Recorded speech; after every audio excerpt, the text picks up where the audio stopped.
De stoom komt eraan bij het mjuksen van de groen. Een volslijn nieuwe techniek om de groen steviger te maken. Voor het eerst past in Noord-Nederland.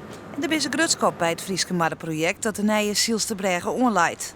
Eigenlijk de machine hierachter mixt de groen tot 5 meter diepte met cement.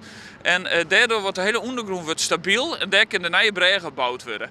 En oors in de traditionele manier van werken hier er eigenlijk wel een hele grote bult van zon als oerhoogte plaats worden. Troch deze nieuwe techniek had het verkeer bij de onlist minimale oerlast.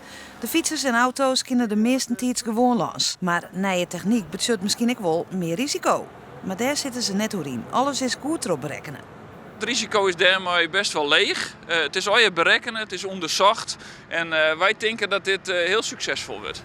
Het project kost het rond 2 miljoen euro, maar dan krijg je wat. Een prachtige bregen, een nieuwe entree van het dorp, maar ook nog nieuwe bestritting.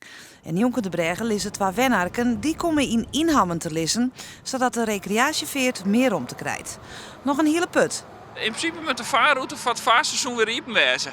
Ja, dus dat is wel even spannend, want zoals je zegt, er zit nog weinig zitten van de nieuwe bregen. Het liep het er nog net echt op. Het liep het er nog net op. Nee, wat je nou zegt is, binnen al je tijdelijke maatregelen, damman ben plaats, de groene zooi er onvult.